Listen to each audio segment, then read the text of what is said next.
सो कि class 12 ray optics का हम एक इंपॉर्टेंट डेरिवेशन करने जा रहे हैं जो कि बहुत ज़्यादा इंपॉर्टेंट है। प्री बोर्ड्स और बोर्ड्स में पूछा गया है, 2026 2025 में पूछा गया है। ओके, क्या है रिफ्रैक्शन थ्रू स्फेरिकल सरफेस। इसका डेरिवेशन कैसे होगा? देखो, सबसे पहले मैं यहाँ पे इसके लिए डायग्राम बनाऊंगा आपके लिए ना, और मैं सबसे पहले आपको डायग्राम समझाऊंगा इंपॉर्टेंट। और जो हम डेरिवेशन जो लिखा हुआ है, जो लिखना होता है हमको डेरिवेशन, मेन जो डेरिवेशन है वो मैंने लिखा हुआ है, मैं आपको लिखा हुआ दिखाऊंगा ताकि हमारा टाइम वेस्ट ना हो और आपका भी टाइम वेस्ट ना हो, लेकिन आपको समझ में बहुत ईजिली आ जाएगा। ओके, इसलिए थोड़ा जल्दी हम करेंगे इसको और आपको बहुत ईजिली समझा दूंगा। बस डायग्राम समझना इसका इंपॉर्टेंट है, बाकी सब हो जाएगा। देखो क्या होता है, सबसे पहले हम एक रिफ्रैक्टिंग सरफेस बनाएंगे। देखो ऐसे बनाएंगे, एक ट्यूब टाइप से बना लो और उसको ऐसे करो। ठीक है, कॉन्वेक्स मिरर टाइप सा बनता है। ठीक है, ऐसे हम एक ट्यूब टाइप से बनाएंगे। अब क्या करेंगे, देखो इसको बीच में से एक लाइन खींच दो। ठीक है, अब देखो यहाँ पे क्या होगा, यहाँ पे हम रखेंगे ऑब्जेक्ट को। ये यहाँ पे डॉट में बना रहा हूँ, यहाँ पे ओ ऑब्जेक्ट मान लो। ठीक है, अब हम क्या करेंगे, इससे एक रे भेजेंगे। ठीक है, इसकी क्योंकि इसका रिफ्लेक्शन होगा इस पर, एक रे अगर हमने भेजी, इसका रिफ्लेक्शन होगा, इंसिडेंट रे हमने भेजी है। अब क्या होगा, देखो जो यहाँ पे अगर टकराई है रे, तो अंदर क्या होगा, रिफ्रैक्शन होगा। रिफ्रैक्शन कैसे होगा, हल्की सी जो ये रे है ये यहाँ ऐसे हल्की सी मुड़ जाएगी अंदर की तरफ। ठीक है, अंदर की तरफ बेंड हो जाएगी। तो अब क्या हुआ, देखो ये जो अब जो इसका ओरिजिनल पाथ था वो हमारा कहलाएगा रिफ्रैक्टेड रे वाला पाथ। जो ये इसका ओरिजिनल पाथ है, देखो ये ओरिजिनल पाथ ये होना चाहिए था इसका, लेकिन ये मुड़ गई अंदर जाके। ये इसका ओरिजिनल पाथ है। ठीक है, ये रिफ्रैक्टेड रे कहलाएगा, हमारी आर आर इसको कहते हैं। अब क्या होगा, देखो इस पॉइंट, देखो ये हमने पॉइंट यहाँ पे मान लिया, ये रिफ्लेक्टेड रे, यहाँ से रिफ्लेक्शन हो गया। ठीक है, तो अब जो ये रिफ्लेक्टेड वाली रे है, ये जो आपने बेंड वाली बनाई है, ये बेंड वाली बनाई है, इसको पीछे एक्सटेंड कर दो। समझ में आया? इसको आप पीछे एक्सटेंड कर दो, जो आपने रिफ्लेक्शन वाली बनाई है ना, इसको पीछे एक्सटेंड कर दो। तो जब इसको पीछे से एक्सटेंड करोगे तो इसको थोड़ा सा, मतलब आप इसको हल्का सा ऐसे बना सकते हो ताकि ये नीचे यहाँ पे लाइन पे टच हो जाए। ठीक है, इस टाइप से बनाना, मैंने थोड़ा ज़्यादा ही स्ट्रेट सा ले लिया इसको।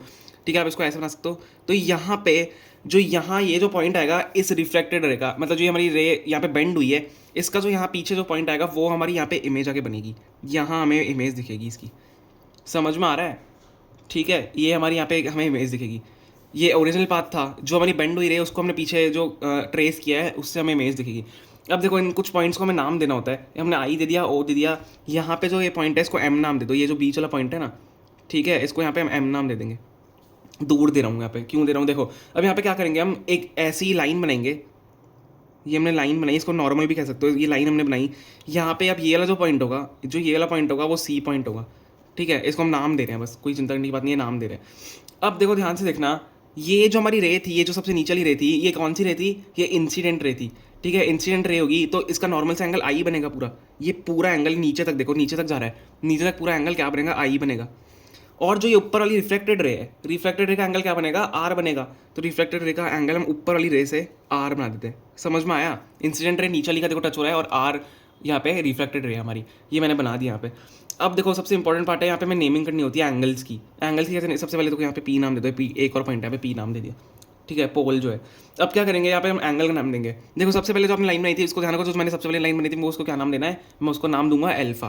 तो मैंने इसको यहाँ पे अल्फा नाम दे दिया, क्योंकि सबसे पहले अल्फा बीटा गामा होता है, अल्फा बीटा गामा होता है। ऐसा मैं आपको याद करने की ट्रिक्स बता रहा हूँ कि आप यहाँ पे इस एंगल को अल्फा नाम दे दो। ठीक है, अब हमने सेकंड ने क्या बनाया, यहाँ पे एंगल को बीटा नाम दे दो, क्योंकि हमने सेकंड यही बनाया था। और लास्ट हमने क्या बनाया था, लास्ट में ये एंगल बनाया था, यहाँ पे हम क्या करेंगे, गामा नाम दे देंगे। ठीक है, ये हमने यहाँ पे गामा नाम दे दिया। डायग्राम समझ में आ रहा है? थोड़ा सा डिफिकल्ट है, पर आप जब धीरे धीरे स्टेप वाइज करोगे ना, आपको समझ में आ जाएगा। ईजी है बहुत, मतलब मेरी तरफ से तो यहाँ पे सी हमारा पॉइंट बन गया, हमारे सारे पॉइंट बन गए। अब हम क्या करेंगे, यहाँ पे मार्क करेंगे इमेज की डिस्टेंस, ऑब्जेक्ट की डिस्टेंस, और हमारा जो रेडियस है उसको। देखो ये ऑब्जेक्ट है, ऑब्जेक्ट की डिस्टेंस यहाँ से क्या हो जाएगी, यू हो जाएगी। ठीक है, और इमेज की डिस्टेंस क्या होती है, वी होती है। तो इमेज की डिस्टेंस यहाँ से वी हो जाएगी। और ये हमारा जो है ये रेडियस होता है, आर, हम इसको आर नाम देंगे। ठीक है, स्पेरिकल सर्फेस का रेडियस आर। अब देखो मैंने आपको डायग्राम बता दिया। अब हम करेंगे इसकी मेन डेरिवेशन जो होती है। मेन डेरिवेशन मैंने लिख रखी है, आप हमारे अलग नोटबुक लेते हैं, मैंने डेरिवेशन लिखी हुई, आपको लिखते लिखते इस डायग्राम से समझाऊंगा। ठीक है, देखो यहाँ पे ध्यान से देखो, ये हमारे यहाँ पे डेरिवेशन है। देखो अब हम क्या करेंगे, ये डायग्राम हमारे पास, यहाँ पे हम क्या करेंगे, इसमें स्नेल्स लॉ अप्लाई करेंगे। स्नेल्स लॉ देखो नॉर्मली अप्लाई होता है, क्या होता है, sine i by sine r is equal to n2/n1 equal to n। आपको पता होगा स्नेल्स लॉ होता है ये स्नेल्स लॉ तो पता होगा ना। अब यहाँ पे क्या है, इसमें देखो आप देख सकते हो क्लियरली, यहाँ पे एंगल स्मॉल है काफ़ी। ठीक है, एंगल यहाँ पे स्मॉल है, हमारे सारे अल्फा बीटा गामा जो है हमारे एंगल स्मॉल एंगल्स हैं। तो यहाँ पे क्या होगा, I by R is equal to N के बराबर हो जाएगा। कैसे होगा, साइन हट जाएगा यहाँ से, एंगल्स क्योंकि स्मॉल है, तो हम इसको I by R is equal to N ले लेंगे। ये वाला part I by R is equal to N के बराबर ले लेंगे। ठीक है, समझ में आ गया? तो आई बाय आर एन हो गया, तो आई की वैल्यू क्या आ गई यहाँ पे, एन आर।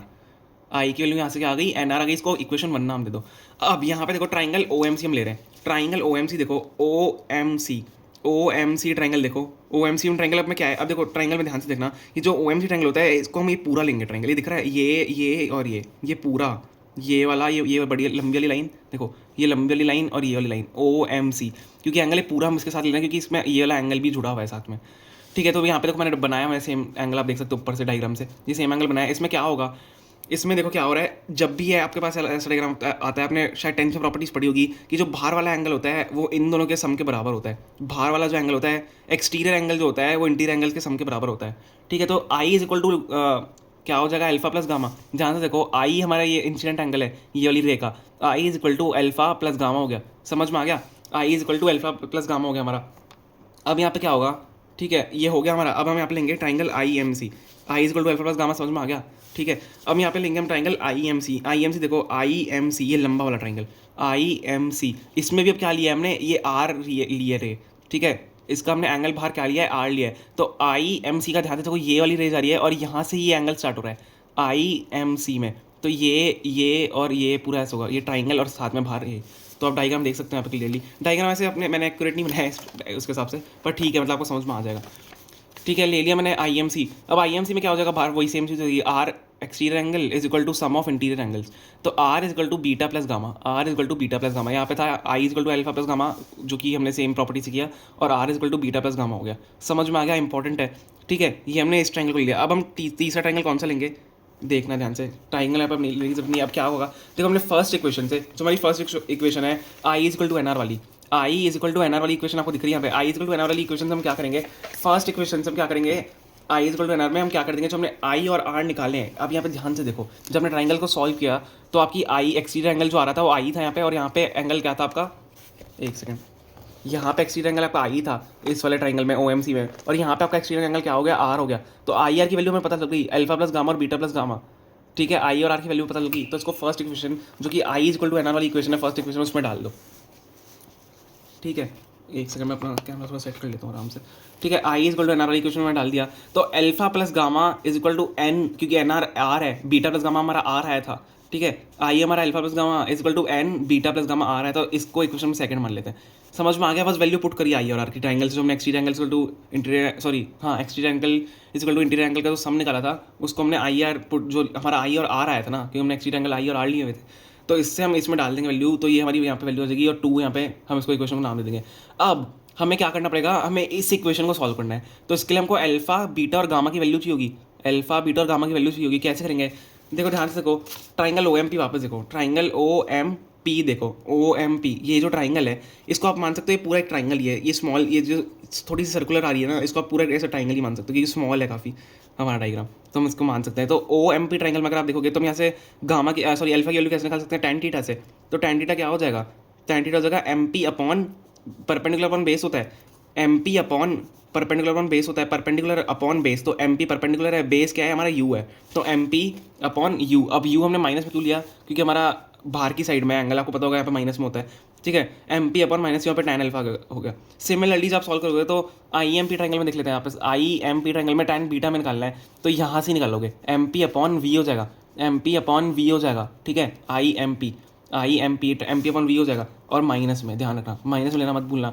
अब ट्राइंगल CMP को देखते हैं, ट्राइंगल CMP सॉरी ये वाला ट्राइंगल है छोटा वाला, CMP ट्राइंगल को देखते हैं, यहाँ पे क्या हो जाएगा, गामा हमारा MP अपॉन R हो जाएगा, MP अपॉन R। अब पॉजिटिव में लिया क्योंकि हमारा अंदर है, ठीक है, वर्चुअल इमेज है, MP अपॉन R हमने ले लिया। अब हम क्या करेंगे, जो हमारी सेकंड वाली इक्वेशन थी, देखो यहाँ पे देखो, सेकंड वाली जो इक्वेशन है इसके अंदर वैल्यू हम अल्फा बीटा और गामा की डाल देंगे। अब अल्फा बीटा की गामा की हमने वैल्यू डाल दी, क्या आएगा, माइनस MP/U प्लस MP/R, क्योंकि R पॉजिटिव में था, यहाँ पे माइनस पूरा लिया, इज इक्वल टू N। अब अल्फा देखो, बीटा प्लस गामा है अंदर, बीटा प्लस गामा, अल्फा और गामा की डाल दिया, बीटा प्लस गामा की क्या होगी, बीटा यहाँ से देख लो MP/V, मैं आपको एक सेकंड लिखा दूँ ताकि आपको कन्फ्यूजन ना हो, MP/-V है, तो minus MP/V plus MP/R, gamma की वैल्यू वापस है। यहाँ पे आप ध्यान से देखो, ये MP/R और हमारे सारे MP है, MP यहाँ पे कैंसिल हो रहे हैं हमारे, ध्यान से देखो MP कैंसिल हो रहे हैं यहाँ पे, और सारे MP जब कट जाएंगे तो -1/U plus 1/R is equal to -N/V plus N/R बचेगा, ठीक है। समझ में आ गया कैसे बच रहा है, N क्योंकि मल्टीप्लिकेशन में यहाँ पे, इसलिए यहाँ पे N आ गए दोनों, समझ रहे हो, N मल्टीप्लिकेशन में इसलिए यहाँ पे N आ गए, बाकी हमारे जो MP हैं सारे कैंसिल हो जाएंगे, -1/U plus 1/R is equal to -N/V plus N/R। अब हम नेक्स्ट स्टेप पे चलते हैं, हमारे इंपॉर्टेंट यहाँ पे ध्यान से, कन्फ्यूजिंग स्टेप होता है पर आपको समझ में आ जाएगा कैसे। देखो क्या किया हमने यहाँ पे, एन बाय वी और एन बाई को साथ में रख लिया यहाँ पे। एन बाय वी और एन बाई को साथ में कैसे किया, यहाँ पे ध्यान से देखो, माइनस वन बाई यू है और माइनस एन बाई वी है, तो एन बाई वी को इस तरफ ले आओ, एन बाई वी को इस तरफ ले आओ, वन माइनस वन बाई मतलब क्या हो जाएगा फिर, N by V minus one by U, और वन बाय आर को उस तरफ ले जाओ तो N by R minus one by R हो जाएगा। यहाँ पे ध्यान से देखो, N by R minus one by R हो गया यहाँ पे, और N by V minus one by U, समझ में आ गया ना। वी को मैं इस तरफ ले आया और वन बाय आर को उस तरफ भेज दिया। अब हम यहाँ पे क्या करेंगे, देखो आपको पता है कि n की वैल्यू n2 बाय n1 होती है, कहाँ से, स्नेल्स लॉ से। n की वैल्यू n2 बाय n1 होती है, थोड़ा सा कंफ्यूजिंग है पर आपको जब दो तीन बार इसको सॉल्व करोगे तो आ जाएगा। n की वैल्यू n2 बाय n1 होती है, तो n2 बाय n1 इसमें डाल दो।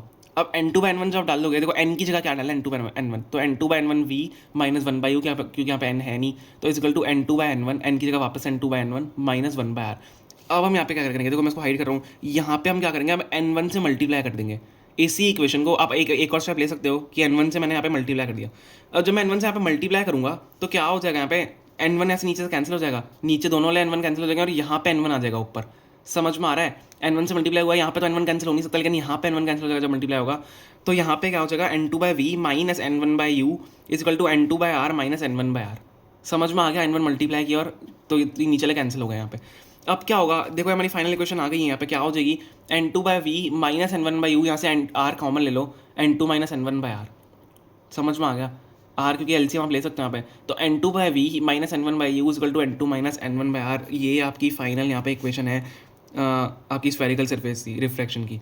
ठीक है, समझ में आ गया, मैंने बहुत ईजी तरीके से समझाया है, डायग्राम से आपको समझाया है, डायग्राम भी ईजी, आप शायद मेरे नोट्स बना लो, ठीक है, इस नोट से आप कर सकते हो, बहुत ईजी है, बस डायग्राम को समझना, मैंने आपको स्टेप वाइज बताया। Okay, thank you so much.